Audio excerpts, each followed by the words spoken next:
Alhamdulillahi Rabbil Alamin wa bihi nasta'in ala umuri dunya wad din. Wassalatu wassalamu ala ashrafil anbiya wal mursalin wa imamil awwalin wal akhirin sayyidina wa maulana Muhammadin wa ala alihi thayyibin at-tahirin wa ashabil hudatil muhtadin wattabi'ina lahum bi ihsanin ila yaumiddin.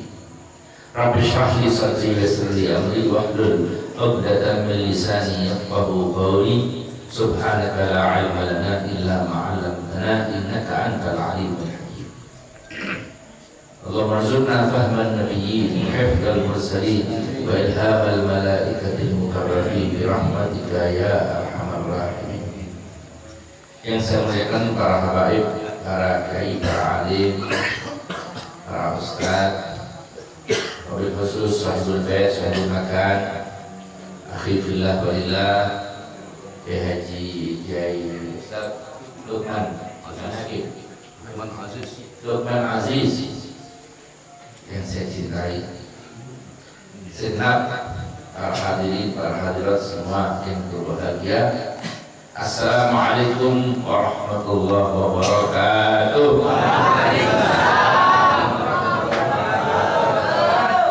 Malam hari ini kita akan membaca hadis yang ke-18.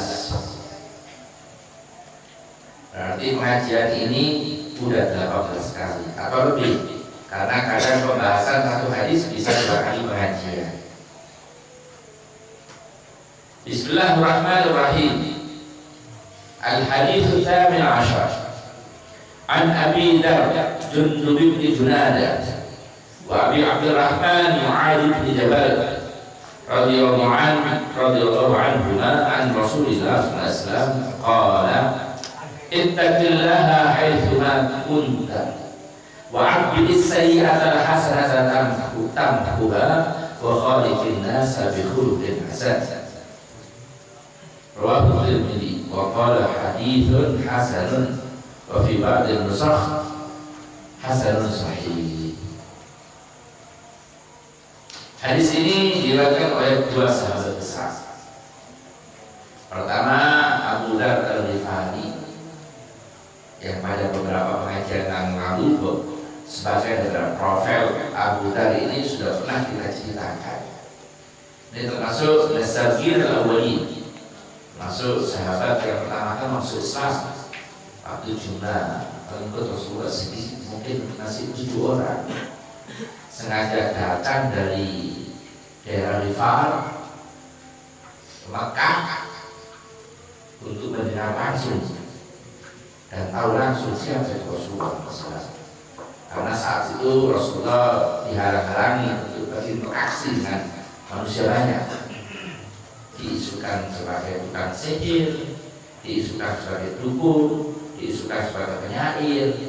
Ya, kalau orang dekat nanti terhipnotis, terbawa. Tapi Abu Dar ini seorang tokoh itu tidak bisa termakan isu, tidak bisa diombang-ambingkan opini yang dibentuk oleh kalangan tertentu. Jadi harus tahu sendiri, mendengar sendiri, kemudian dia putuskan. Itu tanda seorang tokoh. Kalau orang tergampang bahwa isu ini itu bukan tokoh, itu berarti takut-takutan, itu orang ke bawah. Abu Dar Al-Ghifari karena dia tokoh, dia datang ingin tahu sendiri. Waktu itu Rasulullah diawasi sama orang-orang kafir Mekah, tapi ya dengan caranya kemudian sampai ketemu Rasulullah SAW. Ya, waktu itu datang ketemu Sayyidina Ali bin Abi Thalib waktu itu masih muda di Masjidil Haram dan di Ka'bah. Kelihatan mungkin anak muda itu tahu ya di mana Muhammad, karena dia punya firasat, orangnya hatinya jernih, mudah untuk menganalisa orang baik itu, sehingga insya Allah anak muda itu tahu di mana Muhammad. Dan kebetulan Imam Ali juga orangnya luar biasa, dia melihat ada orang asing jauh itu, ini mungkin ada perlu sesuatu, sehingga bahasa hati membuat keduanya berdekatan. Bilang dari mana kan? Dari sini. Apakah orang yang namanya Muhammad kamu ingin temu? Iya, di mana? Sebentar, langsung diatur. Kamu jalan di belakangku, tapi jangan dekat-dekat. Nanti kalau bisa masuk satu tempat, kamu masuk, tapi jangan langsung.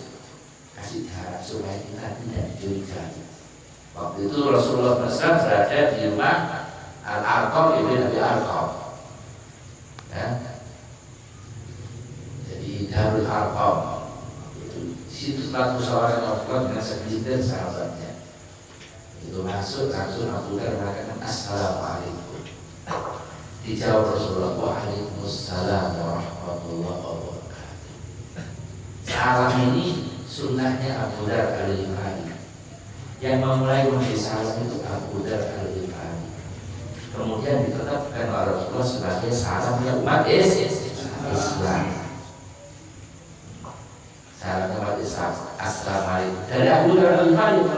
Tapi Rasulullah katakan Waalaikumsalam warahmatullahi wabarakatuh.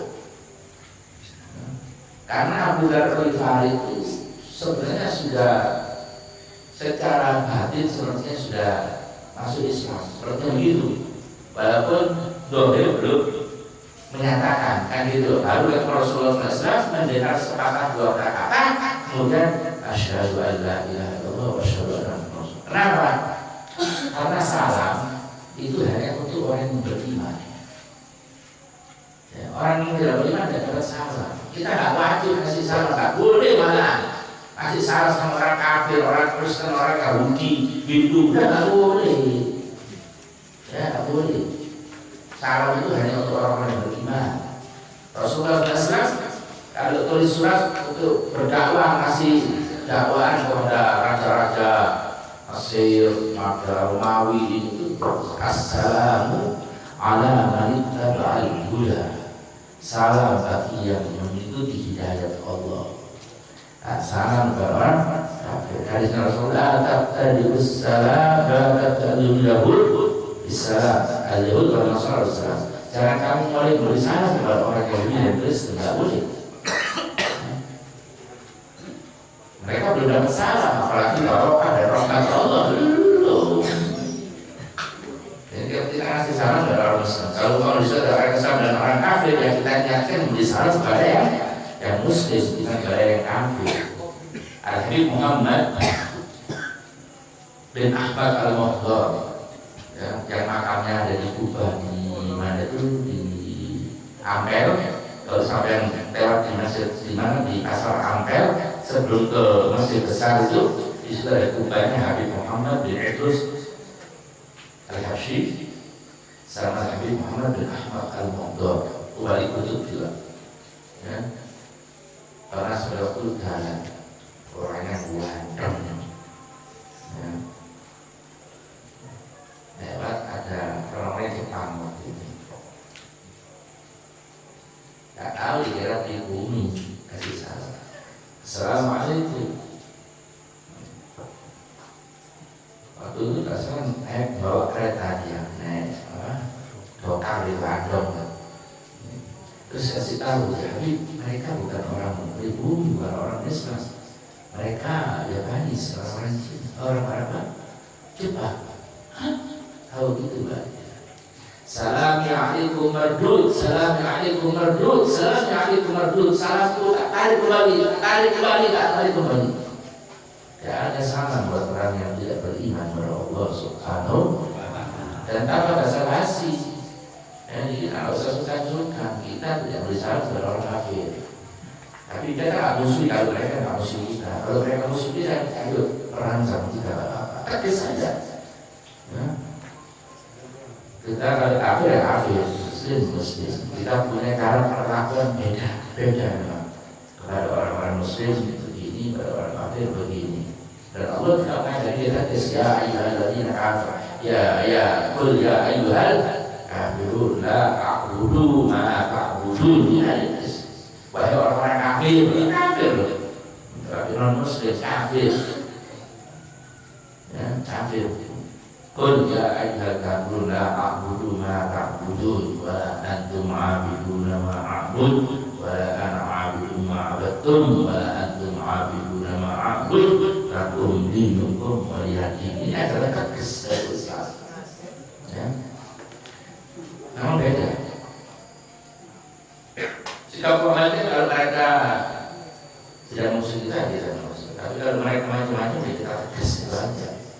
Kalau mereka mendolimi kita, mengenai kita perang itu aja. Kalau enggak, ya kita muamalah tak apa-apa. Tapi ikut-ikutan dalam agama mereka enggak boleh. Itu batas dan kita tidak ada apa itu basa-basi di situ.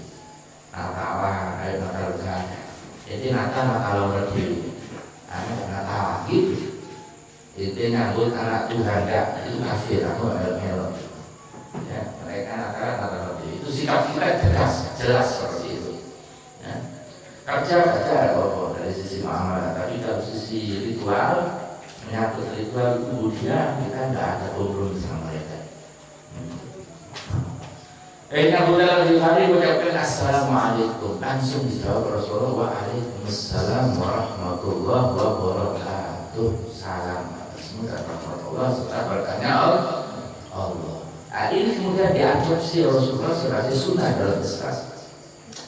Rasulullah Islam hayyu tahiyatul Islam, la tuhayyu tahiyatul Yahud wal Nasara, taqul masa'ul khair wa salatul khair, walakin hayyu tahiyatul Islam wa hiya assalamu alaikum. Jangan kamu kasih salamnya Yahudi dan Kristen, kamu ucapkan selamat sore atau selamat pagi, tapi ucapkanlah salam Islam wa hiya assalamu alaikum, yaitu assalamu alaikum. Tapi sekarang enggak, kita keren. Kalau dulu barat selamat pagi, ucapkan salam izin, assalamualaikum, tidak. Ucapkan Assalamualaikum. Jangan ucapkan salam-salamnya orang kafir. Apalagi salam SCTV, salam olahraga, salam baca no. Assalamualaikum warahmatullahi wabarakatuh. Itu dari perintah oleh Rasulullah SAW. Tidak ada yang menyebarkan salam seperti Islam, tidak ada. Islam tidak ada. Salam itu penghormatan. Tapi doa bagi orang-orang Islam, ya, untuk mendapatkan rahmatullah untuk berkah Allah. Kalau orang kafir tidak didoakan boleh untuk dapat hidayah. Ya, kalau mendoakan orang kafir didoakan untuk dapat hidayah, rahmat ini semua nggak dapat mereka. Itu nanti akan dapat kalau sudah dapat hidayah masuk Islam. Itu ajaran Islam. Ya, salah sih ini. Orang Ahok di Islam, Assalamualaikum. Orang Ahok kafir di Islam. Ya, sama FPI ini ada. FPI ada ya, kong. Caranya ikut di mono. Penyampaiannya ikut di mono. Banyak. Alhamdulillah. Ahok ini termasuk pohantui Ustaz. Tahu pohantui? Sejarah pohantui. Tapi generasi sekarang nggak ada yang tahu sejarah pohantui ini. Pohantui itu tentara Cina Indonesia yang bekerja sama dengan Westerling, narik upeti dari pribumi, dan mereka menekan pengusaha pribumi. Mereka tidak mau pengusaha pribumi berkembang. Jadi ekonomi Indonesia ini sejak dulu oleh orang-orang Cina ini memang mau dikuasai, tidak boleh ada yang maju. Ya. Mereka bekerja sama dengan Belanda. Sebelum Belanda ada Portugis, Spanyol bekerja sama. Ada Jepang bekerja sama dengan kita. Bahkan dengan PKI, mereka ikut membunuh ulama kita. Termasuk di Tangkas, di sana, di Sumatera, di Tangerang. Cuma sejarah ini ditutupi oleh orang-orang liberal, orang-orang sekuler. Yang seharusnya didekatkan sama orang Cina. Padahal faktanya sampai sekarang di Indonesia dijajah oleh mereka. Fakta ini tidak bisa dibeli. Mana kepentingan ya?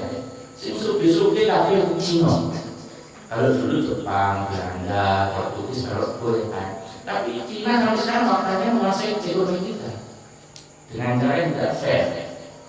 Mereka main semuanya. Ini fakta. Tapi kita dibodohi. Nah, mereka paling gerah dengan Habaib. Karena Habaib sejak dulu melakukan perlawanan terhadap mereka, terhadap Belanda, Portugis, sudah zaman dulu, termasuk di Ponorogo. Dan Ponorogo kan lagi sedap itu, Ponorogo. Imam Bonjol itu desa. Mereka paling gerah dengan hal ini dari dulunya sampai sekarang. Bergedeng ini sih mas, karena dari pribumi itu tidak mau ditekan-tekan oleh bangsa kafir itu. Langsung kita harus melek sejarah. Oh, antu ini diselewat tidak diajarkan. Bahkan sekarang kita dekat-dekat Cina itu Islam. Dan itu Islam ini datang dari negara Arab, dari Habaib, dari Hadramut, mau ditutup-tutupi. Itu wali songo itu dari Hadramut. Al-Ba'alawi mereka itu dari Hadramut, nggak bilang dari Gujarat, dari India. India masuk Islam orang Hadramut. Habaib sebelum sampai sini ke Gujarat dulu. Di Gujarat itu ada kubahnya Segaf, ada kubahnya Idrus, di Kalkuta, di Kerala, ya, di Ahmadabad, di Hyderabad, ya, di Islamabad. Itu memang Habaib banyak di sana, dan kubahnya sampai sekarang di Jawa itu sampai sekarang ini. Cuma bilang dari Gujarat, enggak lewat sana, iya, terus ke Jampa, ke Cina, sampai ke sini. Sekarang bukan ada Gujarat, Islam dari Cina. Boleh, Islam dibilang dari Cina. Ini orang-orang liberal menggiring-giring kita. Dia atau ke Arab, Habaib, mau dekat-dekatkan dalam Cina. Nah, untuk bilangin, ini kita harus melek seperti begini. Ada 1-2 Cina masuk Islam, belajar sama Habaib, kemudian di tokoh-tokoh Habaib yang disimpan, ditutup-tutupi.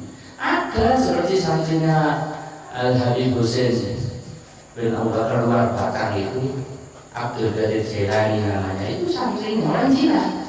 Makamnya juga didekatkan sama makamnya Habib Hussein luar Batang yang ada di Jakarta sana. Tapi kemudian guru-guru ditutupi. Oh, Islam itu tokoh Cina nanti. Ya, sehingga bahwa Islam nanti juga Habaib, dan yang sampai sini juga Habaib. Torikohnya semuanya madhabnya madhab Habaib Indonesia ini. Walaupun lahirnya dalam sisi ilmu, sisi fikih bermadhab Syafi'i, pada hakikatnya bermadhab Habaib, karena mereka belajar Syafi'i itu tidak enak Habaib. Kalau Habaib nggak bawa ke sini menurut kita belajar madhab Syafi'i, kita tidak bermadhab Syafi'i. Kalau di India sana itu madhab Hanafi. Kalau memang dari India sana, dari Gujarat, di Indonesia ini tidak madhab Syafi'i, tentunya madhab Hanafi. Begitu. Ya. Oleh itu kita harus tahu. Ini Abu Dzar Al-Ghifari radhiyallahu anhu. Ini pertama yang mengucapkan salam. Dan pertama yang mengajarkan musafahah itu grupnya Abu Musa Al-Asy'ari. Abu Musa Al-Asy'ari itu dari Yaman. Ya, datang ke Madinah untuk masuk Islam, menyatakan masuk Islam kepada Rasulullah SAW. Dan termasuk Abdul Hasan Asy'ari yang membakukan dan membukukan akidah Ahlussunnah wal Jamaah, karena waktu itu banyak akidah sempalan Syiah dengan macam-macamnya, ya, yang ekstrim, ya, kemudian juga kelompok Wahabi, ya, Khawarij, dengan macam-macam paham, supaya umat ini tidak terombang-ambing, dibakukan dan dibuka oleh Abu Hasan Al-Asy'ari, ya, akidah Ahlussunnah wal Jamaah, dan dimakan alaihi Rasulullah SAW, yaitu ajaran yang dianut Rasulullah SAW dan yang diteruskan oleh para sahabat Rasulullah SAW. Bukan bikin baru. Ahlussunnah wal Jamaah bukan ajaran baru. Ya, ini ajaran yang memang diajarkan oleh Rasulullah dan para sahabatnya supaya umat ini tidak terombang ambing oleh paham-paham yang macam-macam itu, dilakukan dan bukan oleh Abu Hasan Al-Asy'ari. Maka itu kita ini Ahlussunnah wal Jamaah disebut Asy'ariyah, kelompok pengikut Asy'ari, akidah Asy'ari dari Indonesia semua. Kalau di sisi fikih menurut Syafi'i, biasanya yang makruf. Kalau di sisi fikih itu sampai sekarang itu 4 mazhab. yaitu Syafi'i, Maliki, Hambali, dan Hanafi. Sebenarnya banyak sih ulama mazhab dari kalangan Ahlussunnah wal Jamaah, cuma yang populer yang mu'tabarah dari sekian ini terutama adalah 4 mazhab itu. Dari Indonesia Syafi'i dan Asy'ari, ada juga Maturidi, sama dari sisi akidah Maturidi dan Asy'ari, perbedaannya hanya lafzi saja, tapi isinya sama, istilah-istilahnya saja dan beda. Nah kita ini pengikut Asy'ari. Abul Hasan Asy'ari yang membakukan dan membukukan akidah Asy'ariyah ini Ahlussunnah wal Jamaah itu turunan dari Abu Musa al-Asy'ari yang tadi itu, yang ketika datang ke Madinah membawa adatnya musafah, berjabat tangan. Nah, Rasulullah SAW kemudian itu dianjurkan Rasulullah SAW supaya kita berjabat tangan. Ini sunnahnya sahabat yang diikrar ditetapkan oleh Rasulullah SAW. Jadi sunnah itu apa-apa yang dikerjakan oleh Rasulullah dan dikerjakan oleh para sahabat, diikrarkan, dibenarkan oleh Rasulullah SAW. Ya, tidak seperti orang-orang Wahabi yang ekstrim, yang kaku. Ya, apa yang tidak dikerjakan Rasulullah berarti bid'ah. Enggak dulu. Banyak sunnah-sunnah ya yang bukan dari kita, dari sahabat Rasulullah SAW, bukan dari Rasulullah, dari sahabat Rasulullah, tapi itu termasuk kategori sunnah, termasuk salam tadi dari Abu Darda, Musafah dari Abu Musa al-Asy'ari.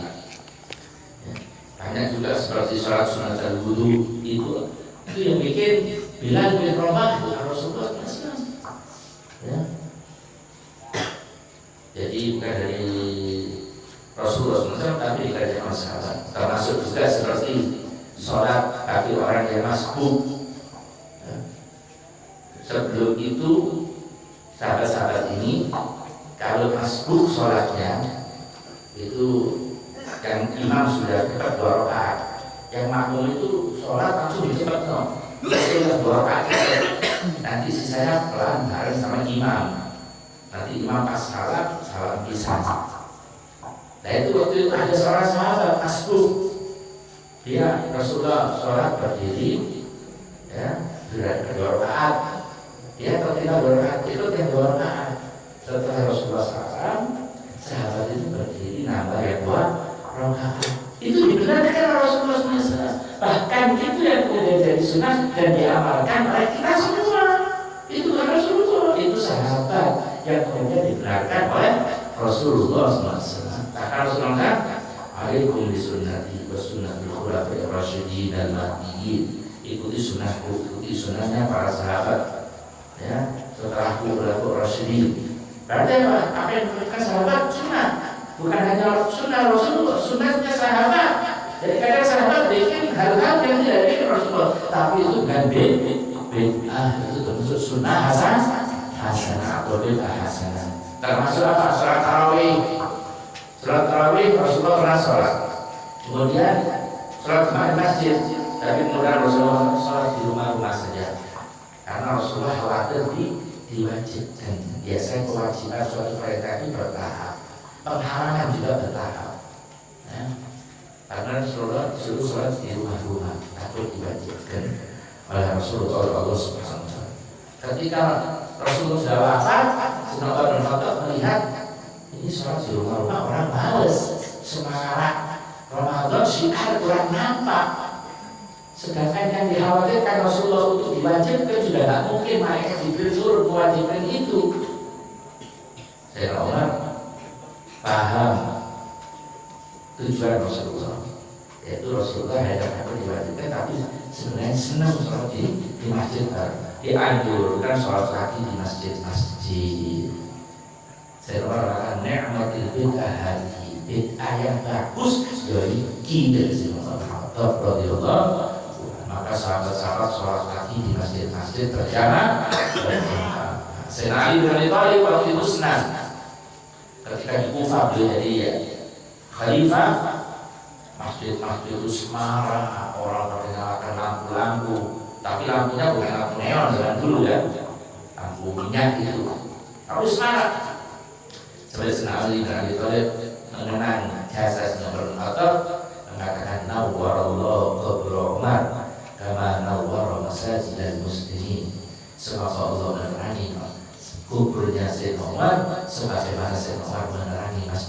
masjidnya kaum muslimin. Tidak seperti orang-orang Syiah yang mengatakan ini tarawih ini yang bikin Sayyidina Umar. Tidak ada tarawih dalam Islam. Orang-orang Syiah kan tidak tarawih. Enggak, Sayyidina Umar menetapkan seakan sunnah Rasulullah, bukan bikin sendiri itu Sayyidina Umar. Tapi karena orang-orang Syiah sudah sentimen dulu sama Sayyidina Umar, jadi apapun yang keluar dari Sayyidina Umar sudah dinilai negatif oleh mereka. Termasuk pengharaman mut'ah, kawin kontrak. Ya, di pertama-tama Islam itu ada kawin kontrak mut'ah. Terutama kalau sahabat-sahabat dalam pekerjaan jauh perang berbulan-bulan, di sana diperbolehkan Rasulullah SAW kawin mut'ah. Tapi kemudian setelah umat Islam sudah banyak, mereka sudah tidak terbiasa dengan kehidupan bebas karena masih pengaruh jahiliyah, sudah komunitas baru banyak lahir dalam Islam, sudah jauh dari kebiasaan-kebiasaan apa itu mengikuti kepentingan seks ya dan syahwat, maka Hajjatul Wada diharamkan ila yaumil qiyamah. Kemudian itu setelah itu kan Rasulullah nggak lama meninggal. Kemudian praktek mut'ah masih terjadi, terutama dilakukan oleh orang-orang atau sahabat-sahabat yang jauh dari pusat kota Mekah dan Medina, dan dapat informasi kalau itu sudah diharamkan. Ya, informasi tidak seperti sekarang pakai HP, sekarang itu cepat. Nah, ketika zaman Sayyidina Umar bin Khattab dilihat masih ada praktek mut'ah sebagai orang yang bertanggung jawab menjaga agama dan negara, maka Sayyidina Umar bin Khattab barang siapa aku lihat masih melakukan mut'ah, maka akan aku rajam dia. Karena itu termasuk zina. Tanggung jawabnya dia, maka instruksi itu dilaksanakan oleh para sahabat yang baik. Akan stop mut'ah, tak boleh lagi karena sudah dilarang dan diberitahukan oleh yang lain. Dan memang waktu itu ada hadis-hadis yang membolehkan mut'ah, tapi itu hadisnya itu kalau kita teliti ya dalam ilmu riwayat hadis ya, bukan ilmu riwayat menggali hadis, itu riwayat-riwayat membolehkan syiah, membolehkan mut'ah, itu riwayat-riwayat yang dulu kul qadim itu ya. Adapun kul qadim ya, itu sudah dilarang. Jadi yang masih melakukan mut'ah itu di riwayat hadis ini dilakukan oleh Imam Syaukani, Al-Qayyim As-Sun'ani, dan kitab ini yang Syarah Bulughul Maram, Subul Salam yang biasa kita baca itu pengarangnya Syiah sebenarnya ya, tapi Mu'tadil dia, dan kitab-kitabnya banyak dibaca oleh Ahlus Sunnah wal Jamaah karena dia bukan Syiah yang ekstrim ya. Di situ dia tidak setuju mut'ah dan mengatakan itu hadis-hadis yang membolehkan itu diriwayatkan oleh sahabat-sahabat yang ketika Rasulullah SAW mengharapkan untuk sama-sama mereka tidak berada di tempat jauh dari Mekah dan Medina. Jadi Umar bin Khattab ini bukan membuat ajaran baru, tapi mempertegas syariatnya Rasulullah, larangannya Rasulullah Sallallahu Alaihi Wasallam. Jadi banyak sunnah ya. Kalau dalam definisi sunnah di Ahlus Sunnah wal Jamaah itu tidak sekaku kaum Wahabi yang tidak dipercaya Rasulullah bid'ah, kullu bid'ah dhalalah, enggak. Alaikum bi sunnati wa sunnatul khulafa'ir rasyidin. Abdu 'alaiha bin nawajid, gigit dengan gigi kerumunan kuat sunnahku dan sunnahnya para sahabat. Wa iyyakum wa muhdatsatil umur. Hati-hati dengan yang baru itu yang bukan dari Rasulullah, bukan dari sahabat, termasuk yang bukan dari ulama, yang bertentangan dengan pokok-pokok ajaran Islam. Dari ulama serta sahabat pun kalau ada hal baru tapi tidak bertentangan, itu termasuk sunnah hasanah. Man sanna fil Islam sunnatan hasanah falahu ajruha wa ajru man 'amila biha min ba'di sunnah hasanah, dilakukan oleh para ulama. Yang penting tidak bertentangan dengan pokok agama. Yang ditolak itu man ahdatsa fi amrina hadza ma laysa minhu. siapa bikin yang baru yang bertentangan dengan agama ini ditolak. Kalau tidak bertentangan itu termasuk modifikasi, improvisasi. Itu umat Islam justru harus berkembang, tidak boleh jumut. Kaku tidak boleh, harus berkembang. Selama tidak bertentangan dengan pokok agama. Kalau bertentangan dengan agama, bikin baru.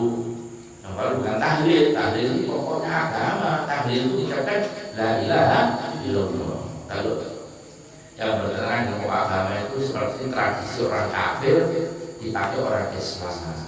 Selamatan, kate, nyulut lilin. Ya, sekarang kan banyak demo-demo lilin, renungan malam. Enggak ada itu. Renungan malam itu tahajud. Sholat. Itu renungan malam lu anak wedok nyanyi lilin-lilin ini beda agama ini. Ya, atau anak kecil diselamati. Ya. Terus umur 7 tahun kayak lilin itu, umur 5 tahun kayak lilin 5. Ayo kejamkan matamu, sampaikan permohonanmu, sebut bebas dituyul. Ini bid'ah lah.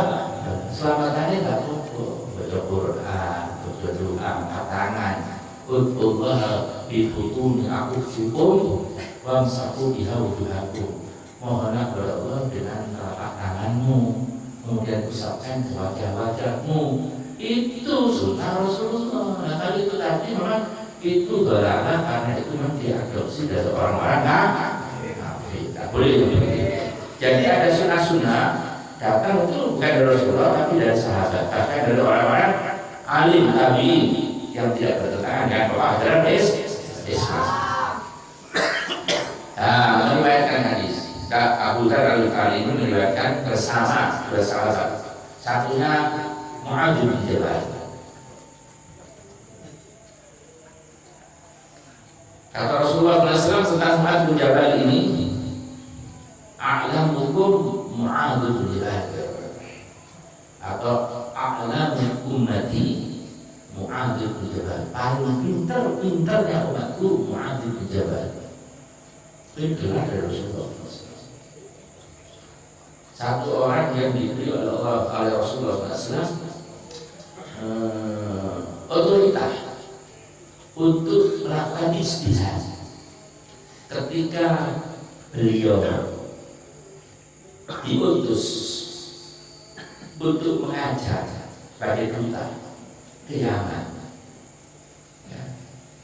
Ditanya, kalau kamu dengan apa kamu akan menghukum orang di sana, mengatur kehidupan orang di sana, menghukum atau menegakkan keadilan?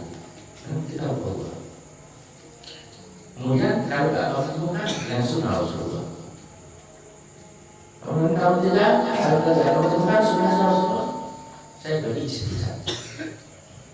Saya akan berijtihad dan dibenarkan Rasulullah. Atau ada riwayat mengatakan hukumlah mereka dengan kitab Allah. Kalau tidak kamu temukan maka dengan sunnah Rasulullah. Kalau tidak kamu temukan maka berijtihad dengan kamu. Itu riwayatnya begitu. Insyaallah satu orang yang diberi oleh Rasulullah SAW otoritas untuk melakukan ijtihad. Dan di hadis yang tadi Rasulullah SAW a'lamu ummati riwayat a'lamu ummati Mu'adz bin Jabal. Luar biasa. Alim Mu'adz bin Jabal. Dan makamnya kalau tidak salah ada di tadi betul. Mu'adz bin Jabal. Jadi ada 40-an sahabat yaitu meninggal di daerah tadi Kabul. Jadi di sini ada Zambar, selainnya sini makam para sahabat-sahabat. Dan kita sempat ziarah ke sana waktu berangkat ke Kabul. Ala kulli hal, dua orang sahabat besar itu meriwayatkan satu hadis ya, yang berbunyi qala Rasulullah SAW ittaqillaha haitsu ma kunta, takwalah kepada Allah di mana saja dan kapan saja kamu berada. Takwalah kepada Allah haitsu dalam bahasa Arab itu dzarf zaman dan dzarf makan. Kapan saja dan di mana saja. tempat mana saja dan di waktu kapan saja. Itu namanya dzaraf makan, dzaraf zaman. Kapan saja. Jadi takwa bukan hanya di masjid, di musola, di masjid, di musola, si maksiat juga bener-bener ya. Masjid kanjeng ibadah, setan dah orang di gunung. Kalau ada orang maksiat di masjid, juga ngikut setan berarti. Orang di masjid dulu, tapi makanya cicil orang itu lagi, dia bener-bener, ya. Maksudnya, ya kalau sudah di masjid ya tentu kamu takwa, tapi bukan hanya di masjid. Di masjid maksiat bener-bener. Kamu di mall itu loh, panggil orang wedok tak hubungan, justru di situ kamu harus takwa. Di masjid ya mesti takwa. Orang wedok seliweran, bisa langsung melirikan joko-joko, makanya ya benar-benar ibu ya. Takwa Allah di mana saja kamu berada, dalam keadaan apa saja. Kamu ketika berbisnis, ketika kamu di luar rumah bertamasya apa, ingat terus pada Allah Subhanahu wa taala. Bisnis dikatakan juga kita Allah hai mengaturka itu zahir dan batin, zahir dan batin. Kamu zahirmu takwa ibadah berdoa, tapi batin juga takwa. Ojo sholat itu krono musuh. Ojo krono musuh ini dipuji musuh. Ya kata Pak Soleh, ya mulai gue anak nanti dikawin ya tapi mau sholat ini, ya ini dipuji Pak Soleh. Ya, di sholat orang Pak Soleh, kalau orang Pak Soleh tetap sholat. Ojo orang riya, ojo orang ujub sholat. Karena awal istiqomah sholat dohir, kemudian rasa api awal ini, rasa api bagiannya, ya ini berarti hatinya tidak takwa, bukan karena Allah Subhanahu wa taala. Maka dikatakan badaru dohirul itsmi wa batina, tinggalkan dosa-dosa dohir maupun dosa-dosa batin. Dosa batin itu termasuk riya, ujub, sum'ah, kepingin narwong, takabur, sombong, hasud, ya. Habib Abdullah berakhir mengatakan alaika bi taqwallah fis-sirri wal alan wa qalbaka nadhifu min ar-rizqi wal haram. Hendaklah kamu selalu takwa kepada Allah Subhanahu wa taala fis-sirri. Fis-sirri itu sendirian maupun dengan orang banyak. Termasuk juga zahir dan batin. Karena Allah tetap takwa kepada Allah. Orang akeh tetap kepada Allah Subhanahu wa taala. Takwa itu apa? Secara zahir, secara umum melaksanakan perintah-perintah Allah dan meninggalkan larangan-larangannya.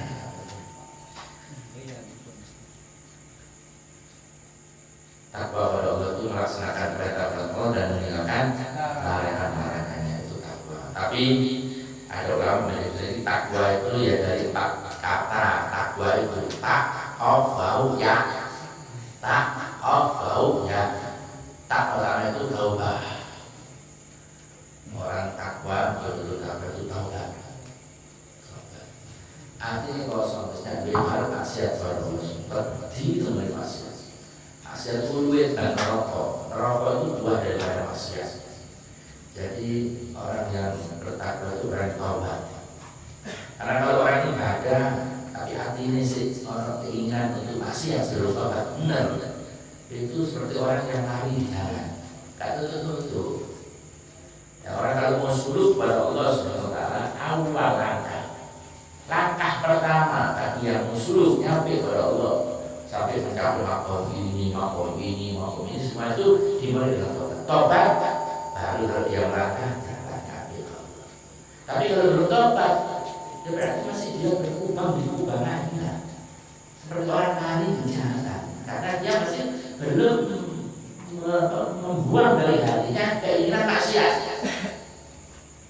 Jadi kalau santri mau suluk nyampe kepada Allah, langkah pertama tobat.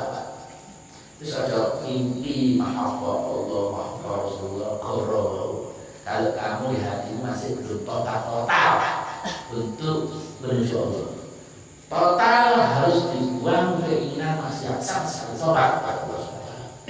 Baru di atas itu langkahnya nyampe pada Allah. Lebih banyak ibadahnya berjihad pada Allah SWT. Tapi kalau belum tobat, di sisa di hati keinginan maksiat, saya kepingin kalau Allah apa jangan Allah sampai tak makan iki, Allah terus ada makan mononas terus total terus sholat. Masih berjalan di atas di tempat, berjalan di tempat, ya akan nyampe kepada Allah. Yang kedua, takwa, kona. Apa merasa cukup? Gak bersyukur terus sama Allah. Gak sambah tuh aku merdian itu. Murid dunia cukup oleh sekantor syukur kurang makan berdino makan, mobil berdino mobil, ambekan berdino ambekan, turu berdino turu. Cukup, gak ada manusia kurang, gak ada. Cukup. Yang ada itu selama gak pernah berarti, gak pernah merasa cukup, tidak pernah merasa cukup, sudah cukup. Tamat. Maunya mendapat seperti yang itu, seperti ini dari hambanya Allah, nanti ngatur Allah. Sini, yang orang naik ayat Allah ini berbuat semaunya. Jika hati alhamdulillah syukur, kita pakai jalan Allah. Ini dia sabar dari itu, dari hamba. Kalau nanti diganti, asal dididik dia ya kita sikapi nanti. Asal diganti didik, ya kita sikapi dan bagus dan itu dengan sabar. Kalau dia kita sikapi dan syukur, itu artinya kita beriman dengan takdirnya Allah. Kalau kan takdir Allah. Takwa, qanaah. Dan kalau tidak qanaah, orang kalau merasa puas dengan apa yang boleh Allah, hidupnya enak, relax. Tapi ngopi kacau baik kurang terus, ngomong Anda sih mikir, ngokus terus ya sih. Ikhtiar biasa, tapi udah ngomong. Wa in tarda bil maksumi 'ishta mun'aman wa in lam takun tarda bihi 'ishta fi hazan. Wa in tarda bil maksum, kalau kamu ridho dengan yang dibagi Allah, 'ishta mun'aman, kamu hidup enak, rileks, santai. Wa in lam takun tarda bihi 'ishta fi hazan. Kalau kamu gak ridho dengan pembagian Allah, kamu susah terus. Kamu dapat yang akan datang padamu itu seperti yang dibagi Allah, bukan seperti yang kamu harap. Kalau apa yang kamu harap sesuai dengan harapan jadi, kalau kan, masya Allah kan. Wa ilam yasha pun jadi maukan Allah itu terjadi. Kalau dimaukan Allah tidak akan terjadi. Jadi kita usaha, kita dan sebagainya, itu hanya mencari ibadah yang ditakdirkan Allah, itu akan terjadi. Dan kita sikapi takdir Allah, al-khair wa syarr min Allah subhanahu wa ta'ala untuk ujian takwa. Yang ketiga,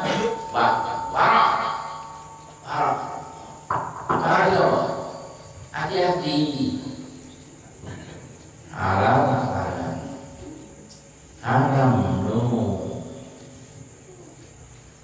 Halal sewu,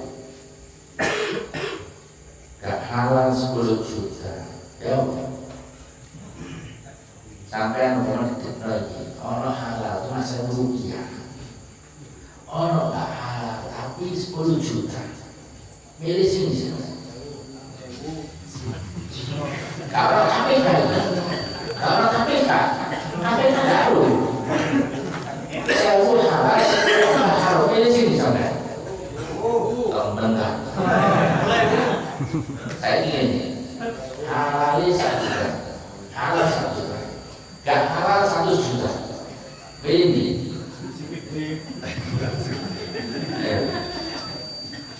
Saya di sini potongannya, di sini saya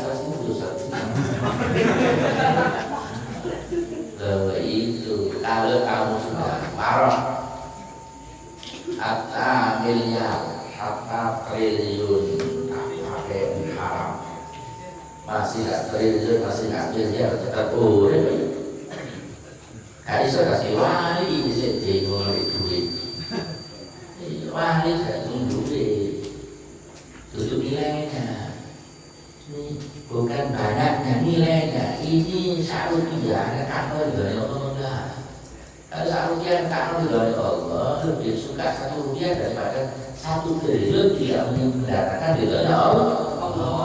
Bukan nilai banyaknya itu nggak bagus. Wali saya nomor itu bisa triliun wali syaitan, wali itu duit, ya. Itu nanti tunduk dia kayak aku ini aku pernah mau kesana aja aku karena saya diambil itu duit kesel itu ini dulu duit juga duit buat mana? Sama surat berapa? 3 kilo saat ini itu kesel itu kiloan saja sekarang Buya intermezzo ya, katakan. Terus yang ketiga, yakin, takwa, ya. Yakin sama Allah SWT. Yakin, diatur Allah SWT. Kalau orang rezeki luput, sampai kasih tahu ya, tidak ada rezeki luput. Penting loh yakin ini, terutama tentang rezeki. Ulama-ulama sufi dulu, kalau ingin tahu santrinya ini lulus atau enggak, itu tujuannya tulis itu enggak. Ujiannya itu yakinnya dia sama rezeki. Kalau dia yakin rezeki jamin Allah lulus. Kalau saya jenuh soal rezeki, hatta akal kita 3 kontainer.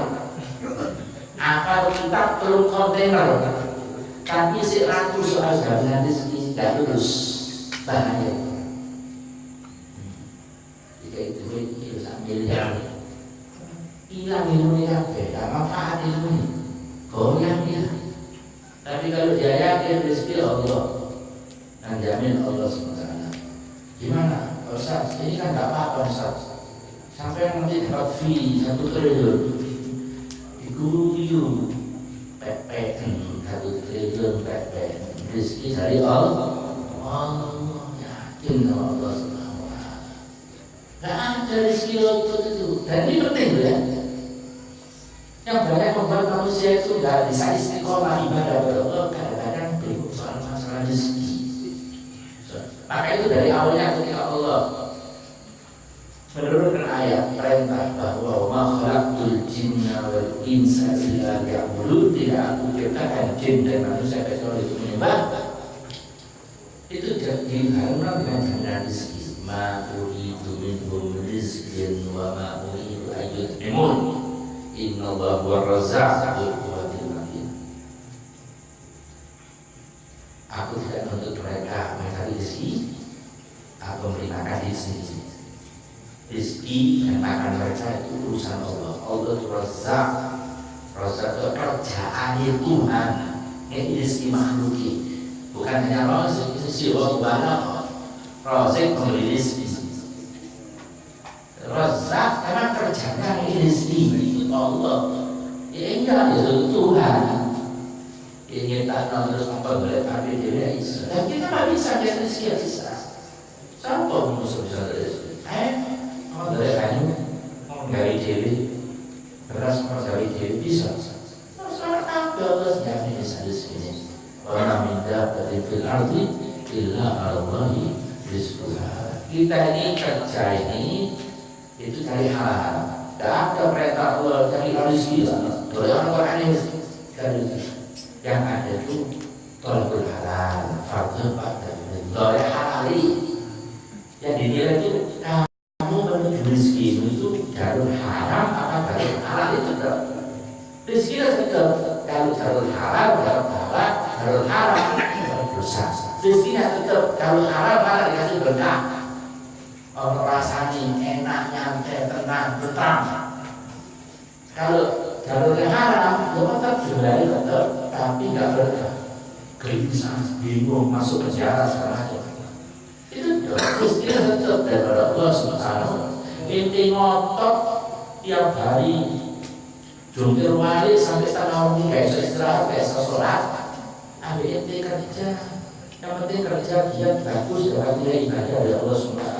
Waktu istirahat, waktu sholat, ya baik. Dekatnya dari Allah Subhanahu. Nah ini yakin. Kalau anak punya yakin, dia anggap rezeki itu dari akalnya, kepintarannya, dari usahanya, dia bingung terus. Nah, kalau kita punya empat ini, insya Allah kita bisa mencapai takwa yang sebenarnya Allah Subhanahu wa ta'ala. Baik, hari ini Pak bisa wakil nasur, wakil saya terkesan. Dan kalau kemudian namanya manusia tidaknya kaki wadah kurang, ada dosa, tapi saya berhasanah. Cepat-cepat disusul dengan kebaikan, insya Allah bisa menutupi kekurangan dan dosa-dosa. Karena bagaimanapun juga manusia tetap kurang. Walaupun takwa bagaimana tetap ada kesalahannya. Nah, apa itu menyusulkan kebaikan dengan istighfar? Orang salah keliru. Kok kapok ya oleh ojo mau tanda dosa. Ya. Salah enggak salah semua sih. Wah, ojo. Ya enggak salah istighfar Allah Subhanahu wa ta'ala. Ojo mentang-mentang. Boleh kalau terus saya apa? Tidak kuat, kalau tidak kuat dia aku itu kuat. Sekau nafsu, sekau konco. Ya harus pulang itu loh. Ya Rabbana tarafna, ya Allah aku ngaku bi anna tarafna, aku sing aku itu so wa anna asrafna, saya ini keterlaluan. Ala lalu asrafna, takut sama neraka ya Allah. Fatub alaina taubat, maafkan aku di taubati aku. Fatub alaina taubat taksiri kulli hawbah, cuci semuanya kesalahan dosa-dosa, taksiri kulli hawbah, wastur lana aurati, tutup Allah kesalahan-kesalahan itu ya karena siapa berpaku ojo kendak aku sanggup belajar itu dari nyos juga ya ojo tidak kalau kesalahan kita ampun. Dan termasuk walaupun kita ibadah tetap ada salahnya, dan termasuk hasanatan buha itu artinya sholat. Innal hasanat yudhibnas sayyi'at. Ada satu orang kata Rasulullah, aku hukum ya Rasulullah, aku mari ngelakuin keliru ya Rasulullah. Ada yang setiap mereka Rasulullah, ya maksudnya Allah keliru sih kok sadar Allah, saya itu manusia. Sekarang aku Rasulullah kata itu, kalau saya itu manusia, ya, penting niat ojo kali ini.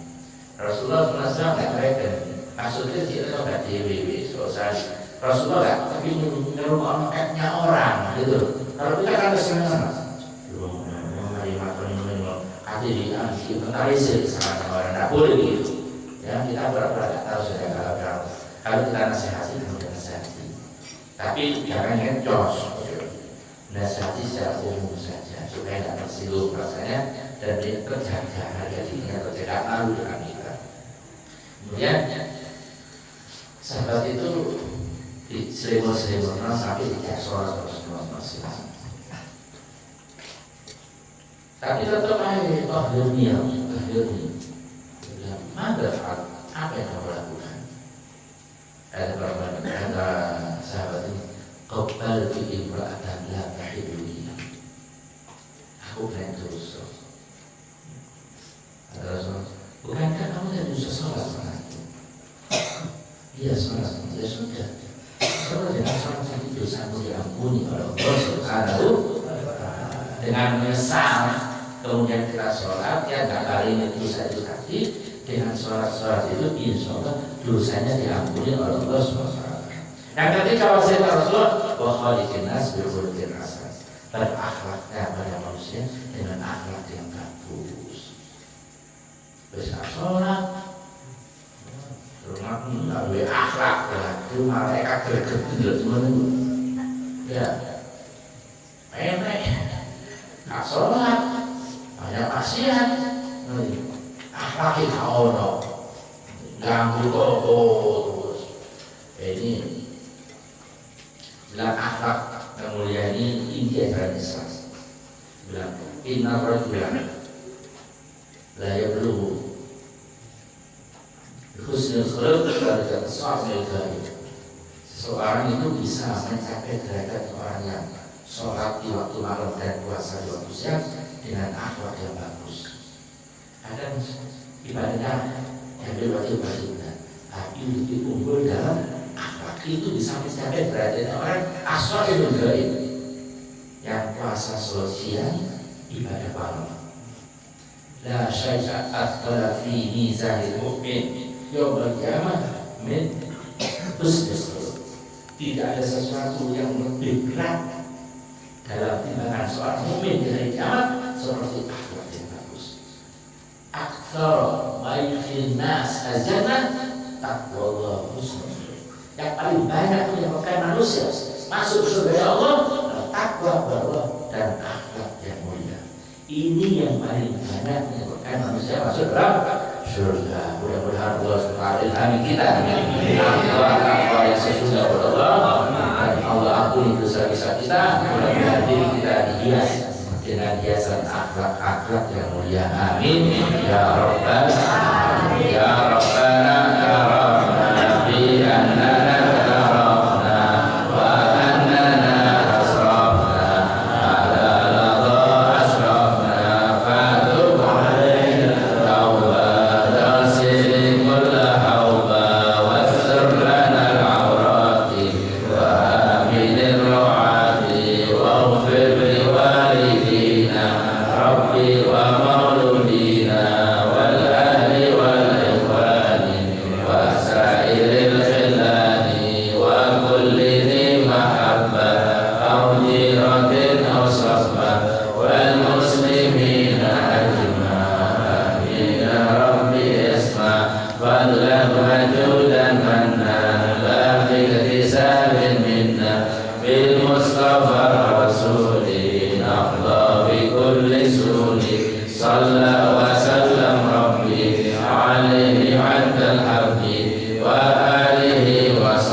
Subhana rabbika rabbil izzati amma yasifun wa salamun alal mursalin.